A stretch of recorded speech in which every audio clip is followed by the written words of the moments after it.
We're diving deeper and deeper into the college football season. And right now, we're finding out who could be a champ and then definitely who's a chump.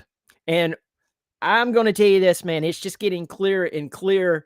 And I'm going to dive into that in just a second. Welcome to the channel. Right now, I'm simulcasting on both of my channels, my Clemson channel and on my national channel called Another College Football Podcast. That link is below this video if you're watching on my Clemson channel, and I'm going to challenge you. Challenge you. That was really weird. I shouldn't have said it like that. Now I feel swindled. Check your wallet. Hey, I hope you'll go over there and watch it on that channel and subscribe there. If you haven't subscribed on either one of my channels, I hope you'll do it. It is free. Pass it along on your forums, on Facebook, etc. On X. I really do appreciate it. Remember, that is free. All right. So up to this point in the season, we found out that there are teams that maybe they had some high expectations going into the season. And just like any other season, if you've been watching college football more than 5 minutes, we found out some very quick, like my Clemson Tigers, unfortunately. And then maybe a few weeks into the season, like Penn State, or maybe even get past the midpoint of the season, LSU, that they were not what they were all cracked up to be in the preseason. Now, I'm going to pause there and tell you, for some of you who are newer to college football, or maybe you're just now getting into it, you've kind of paid attention, you're now getting into it. This is why in the preseason, this past preseason, which was just a few months ago, and in other preseasons, I've looked at teams like, say, Miami or Penn State, and I was like, listen, I don't care what Athlon, and I'm not picking on Athlon. Phil Steele, who I really like a lot of his predictions, he had Penn State picked very high. And I say this out of respect to all of them. Lindy's, whatever. Penn State's going to have to prove it to me, because I've been hearing this for many years that they were going to do this and that, and they end up losing. Well, we found out real quick with Penn State that they were not what they were cracked up to be. Unfortunately, as I said, my Clemson Tigers is just been, this is abysmal. Miami's already lost 2 games. Let them lose a couple of more games, they'll fire Cristobal. And so we're seeing more and more teams prove that they're not, while there's other teams that's proven that they are. So let's take for instance, Georgia. Georgia's 7-1 right now. I know they lost to Alabama, and they're playing a lot of close games. Here's the deal. They're continuing to win. Now, today, I think against Mississippi State in Starkville, that game starts in about 30 minutes. I think it has upset special written all over it. So you need to pay attention to that. I'm not guaranteeing an upset of Georgia. I'm just saying Lebby, he's doing a good job down there. He took over a mess. They only had 2 wins last year in his first year. Now they're 5-4. And he could definitely upset Georgia. Georgia, they just need to stay focused. So that's one team.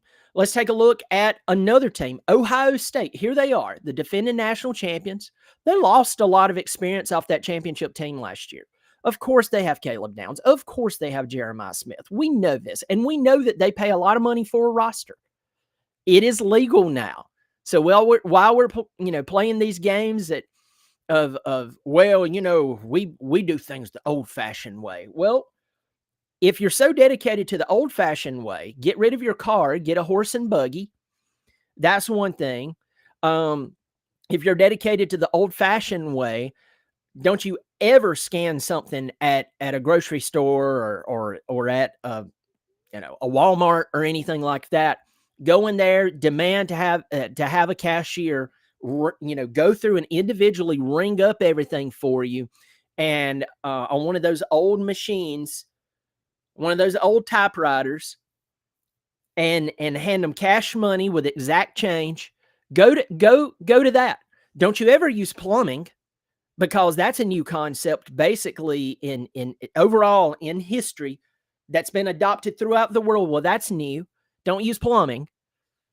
I know some of you think that's ridiculous, but I'm telling you, it's true. Ohio State is going out there. They're doing what they're doing, but they're doing it quietly. They're 8-0. And if you're an Ohio State fan, you're really ecstatic. You're happy. And if you're other if you're a college football fan who loves college football as a whole, of course you have your team. I love my Clemson Tigers. You know, some of you tell me all the time, you're like, listen, I don't care about anyone else but Clemson. And I get that. But if you're someone kind of like me who enjoys college football as a whole, I'm going to tell you, it's easy to overlook Ohio State at number one. It's almost kind of like, well, yeah, they're number one. And then you move on to more exciting teams like Indiana, who's doing a bunch of first, you know. Here they are 9-0. They're better than what they were last year. That's what's crazy. And they're going into Penn State today, who's 3-5. That game kicks off 12 o'clock on Fox here in just a second. If I understand correct, they've never won at Happy Valley. Today they will. And they'll probably beat the crap out of Penn State. It's bad. It's bad in Happy Valley. I like to call it not so Happy Valley. I mean, it's pretty depressing up there. But when you're looking at these teams and you're seeing that, oh man, they're a contender. These are not pretenders. I'll tell you a team right now that is really flying under the radar. They had a really good season last year. They beat the crap out of Colorado with all those starters. All those starters, it flew under the radar. And even in the bowl game, as they're murdering Colorado and their starters, the announcers were still drooling over Colorado as they're losing by 30 to BYU. BYU lost a lot of their starters from last year, a lot of experienced talent. That's a big deal. So there were a lot of people who were like, even myself, that was like, this is going to be a rebuilding year for the Cougars. And then, of course, what happened in the offseason with Retzlaff breaking the team rules. Now he's with Tulane. They went and got Bear Bachmeier. This guy has led them to 8-0. They're playing against Texas Tech and all that money. 8-1. This is 7 versus 8 on ABC. 12 o'clock kickoff, so in about 20 minutes, that game will be kicking off. Both of these teams are showing that they're contenders, but BYU looks like a contender. I'm not saying they're going to win a national championship, but right now, they're really doing some good things. They definitely don't look like a chump. They don't. Then you have some of the easy games right now. You have Citadel traveling to Ole Miss. Ole Miss is ranked number 6. They're 8-1. With everything swirling around, is Lane leaving? Is Lane staying? I mean, that creates a lot of divided attention. You know that the whispers in the locker room is getting louder and louder and louder. You know that there's some players who's probably looking at Coach Kiffin and going, hey, where you going? About this time in about 6 months, 3 months, where do you find yourself? Maybe I want to find myself with you there. Maybe I'm irritated that you're leaving Ole Miss. Maybe in the transfer portal age, I could give a rat's rear end. I could care less. I'll be there with you if you want me to go. But today they're playing the Citadel. They're going to beat them and beat them bad. No offense, Citadel.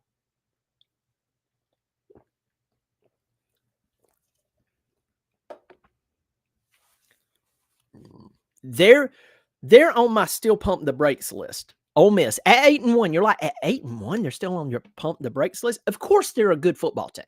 That's not what I'm saying. What I am saying is that, let's look at their schedule right now. When we're looking at champs and chumps, let's look at who they have left. They have Ole Miss. No. Why did I say that? They have Citadel, Florida, and Mississippi State. They're going to win today. But the key for them is focus on Florida and Mississippi State. Mississippi State's going to bring it, y'all. I'm telling you, they're going to bring it. Jeff Lebby and what he's doing at Mississippi State is very special. While we have coaches left and right who has all of these. things working in their favor, money, recent wins in history, national championships within the past 4 years, 5 years, 10 years, working in their favor, and they're falling apart. Jeff Lebby takes over a Mississippi State team. And in year 2, he's already looking good. I'm not ready to crown him coach of the year, but I am telling you this guy is unbelievable. There's a lot of guys right now who are at major programs who have all those things working in their favor that I just mentioned just a second ago. They could go to Mississippi State right now and they wouldn't win 3 ball games. They've become spoiled. They're used to wasting talent. They're used to wasting resources in NIL dollars and then having the audacity to walk up to a mic and say they need more. Jeff Lebby took over this job knowing full well what he was taking over. They'll have to focus against them. Ole Miss could win out. Now, their schedule overall is not the worst in the SEC. Florida and Oklahoma, those are some really unbelievably tough schedules. But Ole Miss, as long as they stay focused, this team will go to the college football playoff. You know, they're probably not going to make it to the AC or to the SEC championship. It's probably going to be Bama and A&M at this point. But Ole Miss will make it into the college football playoff with 1 loss. We all know this. They continue on this path. Definitely looking more like a champ. They're definitely not a chump. They still have a lot to prove to me. Texas A&M traveling to Missouri right now. 3:30 kicks off on ABC. Let's look at Texas A&M. 8-0. And Mike Elko in year 2, again, showing us all that you can have all the resources in the world, endless amounts of money, and you can still lose ball games, or pause there, you can win. And it comes back to, are you a good coach or not? And this is something that I said when I had my buddy TJ on from College Football Addiction and Double Fries No Slaw. It's his Florida State channel. I had him on the show Thursday night. And I said, what is very interesting is that a lot of these schools are paying all coaches, or it's growing more to a lot of coaches. I'll put it that way. I won't say all. More coaches like they're great coaches, and they're not. They win you 8 games 2 years in a row, and now we want to give them payment that you would see go to a coach at, say, a top 10 school who's consistently winning and actually in the national championship hunt. And they're getting paid crazy money. And they've proven nothing versus 8 wins.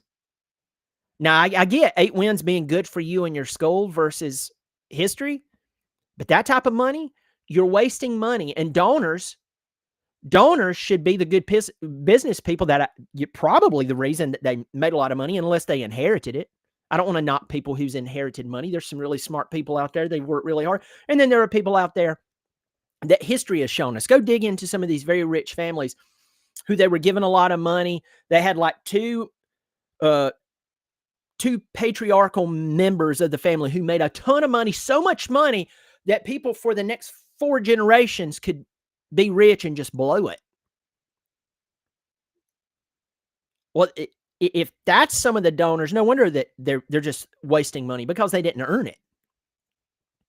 But until donors learn that you shouldn't do that because you're not helping yourself, you'll continue to see that. But you go and you look at Texas A&M and Mike Elko, the guy can coach. He has Texas A&M at 8-0. They're number 3. They're going to Missouri. Here's another team that their coach, he's 6-2. Missouri was not supposed to be incredible this year. But here you are. You have Eli Drinkwitz. His name is floating around for a bunch of jobs now almost as much as Lane Kiffin's name. So I'll tell you straight up, if LSU or Florida, whoever ends up with Kiffin, The other one should go after Drinkwitz. Because remember, he took over after Barry Odom was fired. And a lot of people was upset that Barry Odom was fired. I remember watching Gene Chizik say, "Hey, I know I was fired. Who says that anyone wants to come to your school?" That is a very good point, and especially with all these massive jobs open. But if you go and you get your guy, and Missouri went and got their guy, and they're winning at Missouri.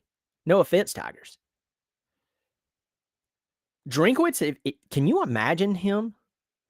Can you imagine him at LSU or Florida?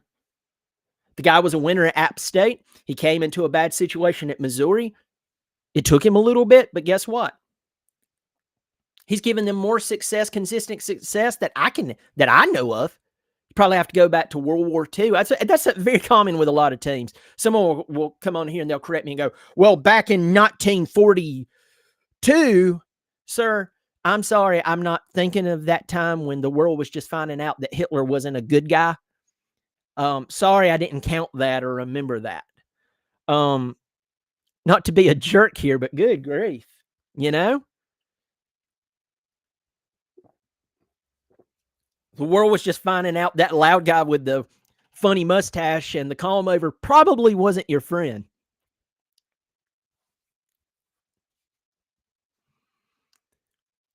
Yeah, this guy right here, Drinkwitz is just, he's just showing out. Think about the distraction of his name being passed around. Lane, and here's the thing about Lane. Lane comes with a lot of distractions. He really does. I'm not making fun of Lane. I'm not dropping a turd on him, and Lane could care less if I could. He'd probably have something really funny to say that even though it was an insult to me, I'd probably laugh. Lane comes with everyone gets used to the distractions with Lane. I can't say that they will with Drinkwitz. And even with that said, even with their starting quarterback injured, remember, I hope I'm pronouncing this correct, Pribula, their starting quarterback, I saw him get injured. I think it was against South Carolina. No, it was Vanderbilt. Remember, he got injured bad. It made my stomach curdle. Curdle, is that the word? I don't know. All I know is it made me sick. I felt bad for him. As a human being, I felt bad for him. I was like, my goodness, I probably have my son's 19, and that could be him out there. You know, I felt really, really bad for him. Even with Missouri missing their quarterback, a guy who's passed for almost 1,700 yards, they're only a 6.5-point underdog at home to Texas A&M, who, man, they look good. I'll tell you how good Drinkwitz is. Listen, that's just not home field advantage for Missouri helping them there. Drinkwitz can coach. Guys like him are making other coaches look really bad. Signetti is really making a lot of people look bad.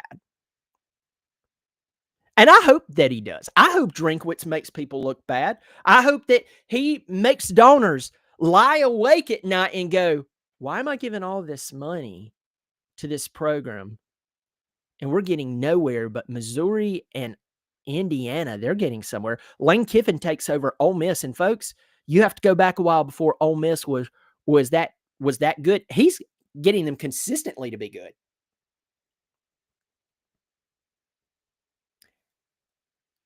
These donors should be lying awake at night going, I'm not giving another dime to anyone recklessly. And if their agent walks in and says, well, you know, my coach, he wants this extension, and if not, he has somewhere else to go. All right, does he need help packing? What? Yeah, we'll help him pack, pal. Even if he has, listen to me, even if he's the agent for a lot of coaches, we're not playing this game anymore. You shut down the purse strings, folks. I don't know if y'all know this or not. I don't care if it's government. I don't care if it's a household. I don't care if it's a business. You shut down the money flow, you shut down everything. There's only so many slogans and bringing in special speakers to speak to your team who's losing because you can't coach. You can only bring in so many of those. Those purse strings, that money, let me say, the purse strings is pulled, and just use some good old fashioned poor grammar, Southern poor grammar for you. There ain't no more money.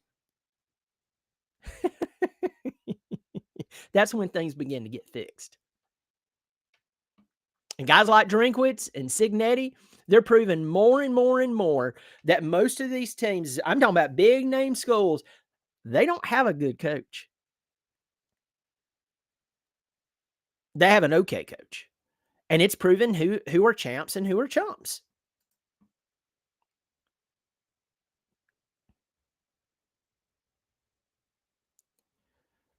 Roger Parks makes a really good point in here. I want to get back here. This is a really good point. Top pay for head coaches should be capped at $3 million, which, by the way, and I know you agree with me here, that's a ton of money. That we sneeze at $3 million is absolutely hilarious.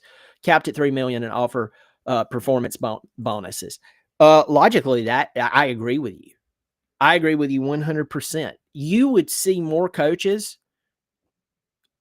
be more particular about their hires, and also you would see more coaches fire coaches that they want to stick around because they have a relationship with them. Because I'm going to say something, this is going to irritate some people, but I'm sorry, this is just reality. You let some coaches start to allow their buddies to hang around, coach their team, coach on their coaching staff, and they're not doing well, and that money ain't coming in like it was, that coach's wife's going to be in their ear and say, hey, listen, it's time to get rid of Don. Yeah, I'm friends with his wife too, but you know what? I really enjoy all that money you used to make. You're going to have to get rid of Don. What? Yeah. I don't want Don on. Don's costing us. You know what? We were talking about buying that summer home. We can't buy that summer home with Don coaching. He's costing you. He's costing you bonuses. Oh, your other coordinator, Todd. Yeah, Todd's got to go too. How do you know all of this? Because I started asking myself, why are we losing? And so I started digging in. I made myself a football expert because that money matters so much. Todd and Don and Marty, they have to go. We go golf together. We go back to school together. Care less. And I'm going to tell you right now, you'd see a bunch of coaches across the country start parting ways with guys. Now, some of them, they would do that anyway because they understand their role. But I'm telling you right now, guys like Signetti, guys like Drinkwitz, they're showing you what it's like to go out and win ball games at schools that are not historically good. And then you have Clark Lee up at Vanderbilt. I mean, that guy, Vanderbilt. I mean, there's Missouri bad, there's Indiana bad, and then there's Vanderbilt bad. And these guys are making a lot of these coaches that these big, what I like to call big logos, with tons of money and tons of history, but lackluster performance, they're making them look bad. They should be embarrassed. I agree with you, Roger. Thanks for supporting the channel on a monthly basis. Mike says Indiana is better than Clemson, without a doubt. Without a doubt. If right now Indiana could go play Clemson in Dabo's backyard with Dabo's wife and his sons refereeing the game, and they'd still beat Clemson by 3 touchdowns. Even with a little bit of home cooking, Clemson couldn't hang on.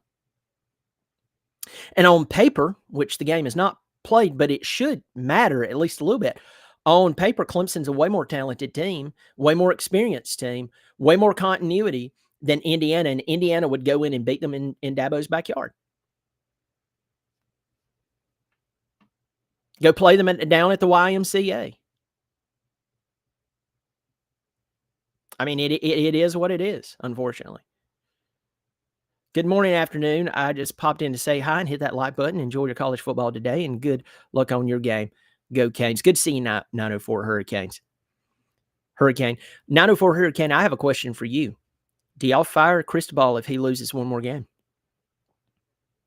I don't know the details of his contract, but I would love to know your opinion on that.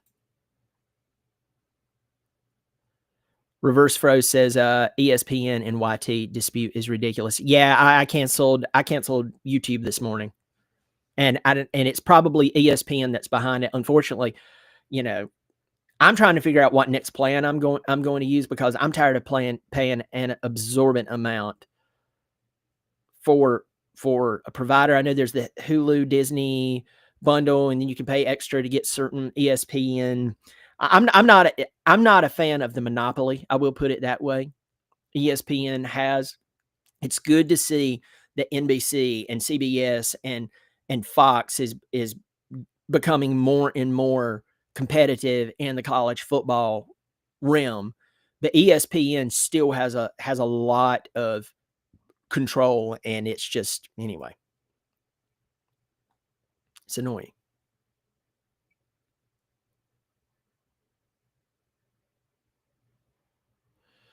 The weakest link said something really good. There are plenty of streams of the games on here. Just look around. Normally, I don't support it, but with ESPN not on YouTube, it's getting ridiculous. Yeah, actually, you can. Now, here's what's interesting about this, is that if I tried to stream the game on my channel, I would get ripped a new and probably lose my channel. But someone somewhere else in another part of the country, no, not the country, the world, can do it and have 60,000 people watching. It's no big deal. Riddle me that one, Batman. Riddle me that one. YouTube is powerful enough. Google is powerful enough to figure out where that IP address is coming from and absolutely shut it down. And they don't even have to do that, just shut down the channel.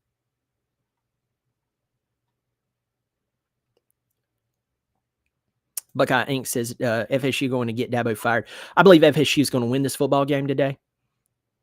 And I'm going to have my pregame tonight, so that'll start, 6:30 tonight. But Dabo's not getting fired. I'm not calling for him to get fired, but I'm going to tell you, even if they wanted to fire him, they can't fire him. They don't have the money, and I don't think that they have a coach in mind to bring in. Because unfortunately for Clemson, I'm about to become the Antichrist of Clemson all over again. Here we go. If you offer most coaches the resources of LSU and Florida versus Clemson, won't take a wild one where they want to go. Clemson's beautiful. Yeah, I agree. Clemson's beautiful. Clemson's got a good family atmosphere. Yeah, if you can't overlook the drunk co-eds falling all over themselves, and yeah, let's not lie to ourselves and claim that we're better than what we are here. I mean, yeah. But you're gonna take the resources, because you want those resources of Florida and LSU, and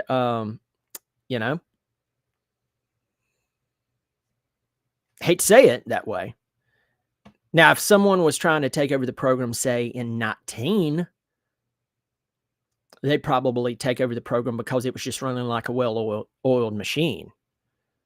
But now there's a lot of rebuilding to do at Clemson, and it's easier to rebuild at LSU and Florida than it is at Clemson. I think we show out today. Let's go Tigers. Good to see you, Will, man. Good to see you, my man. All right, folks. Well, the games are about to kick off right now, so I don't want to keep you away from college football. But I will tell you this. We're seeing more and more teams make a bold statement. Indiana, Bold statement. We're seeing A&M. A&M has a chance to prove that they're focused. Today's the key for them is focus.